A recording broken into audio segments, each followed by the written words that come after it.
आपनकर नामटा एवं परिचयटा? नमस्कार, मो नाम सिद्धार्थ महापात्र, मो घर मजपुर। तबे आपण जो आज आस्थिले ब्लड देवा पे या प्रथम आस्थिले ना आगरु भी देइथिले?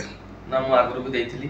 आज हठात गोटे मो मामू बसंत महापात्र ए अनेक थर ब्लड देइचंती।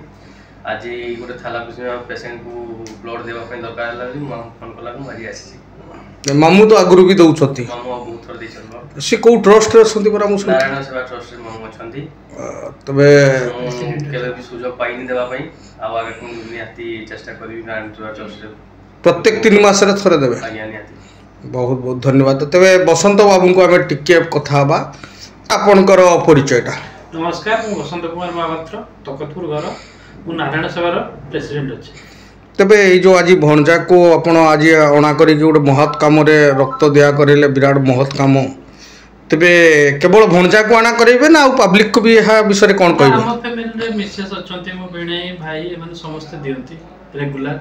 पब्लिक ऊपर केमती आपनकर इफेक्ट पड़ी छे? पब्लिक सेटा पब्लिक कहिबे आमे कोन आमे केवल सेवा मात्र, आमे सेवा पे आछियो। एठी हमर नियमित नारायण सेवा ट्रस्ट सेवा कार्य चलछि, नियमित रक्तदान चलछि।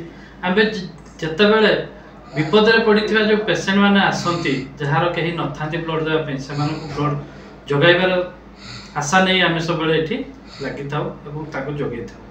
तबे आमे सुनिचु आपनकर नारायण सेवा ट्रस्ट रे एभली व्यक्ति अछंती जे कि शताधिक थर दैचंती। आज्ञा हम नारायण सेवा जे तांको विषय रे आपण कोन कहबे? नारायण सेवा ट्रस्ट जे फाउंडर चेयरमैन अछंती डॉक्टर नीरज कुमार पुथाल, से शताधिक थर ब्लड दैचंती। तेणु तांको पई त आज आमे गर्वित, तांको द्वारा तांको प्रेरणा रे आमे आज सेवा कार्य रे लागि छु, नियमित रक्तदान मध्ये करू। लोकन को कोन कहबे?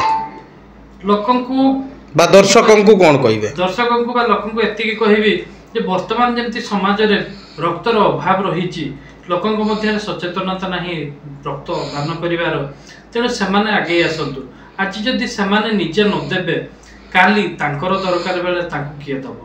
तेणु एई मन रे एई वार्ताटा नै कि सेमाने आगे आसीबा दरकार एवं नियमित रक्तदान करिवा दरकार। एवं से बहुत लोकन को मन रे आशा थाए जे रक्तदान कले आमे काले दुर्बल हो जिबा बा रोगिणा हो जिबा।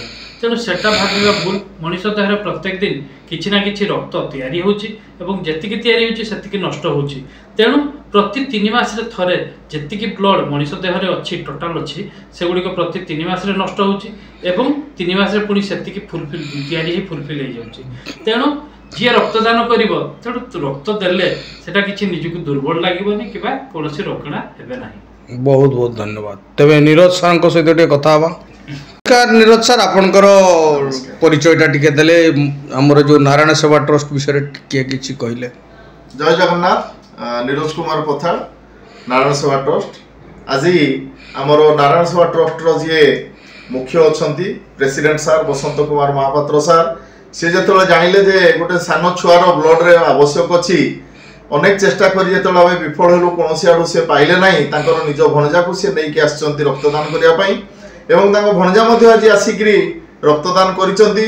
सेति पई उभय को नारायण सेवा ट्रस्ट तरफ रु बहुत बहुत धन्यवाद। आ बसंत सर जे हमर प्रेसिडेंट अछंती से निजे मध्ये रक्तदान करंती एवं एसटीबी डोनेट करिया पई से मध्ये कटक को जाईकरी एसडीबी मध्ये कैंसर पेशेंट मान को जोगै दियंती एवं ता सहित हमर प्रति 3 मास को 2 मास को थरे ब्लड कैंप हुए जोटा कि हमर प्रेसिडेंट सरंकर तत्वावधान रे हुए। सेति पई मु तांको बहुत बहुत धन्यवाद ज्ञापन करूछी। तबे दर्शक को शेष उक्ति कोन आपनकर? सब दर्शक को मोर एटा अनुरोध रहिबो जे समस्त आगे आसंतु। रक्तर जो अभाव रहउची सेही रक्तर अभाव को आमे दुरेई दबा एवं समस्त शपथ करिवा जे तांकर निजर जन्मदिन रे गोटे रक्तदान करिवा सहित गोटे वृक्षरोपण करिवा। बहुत बहुत धन्यवाद।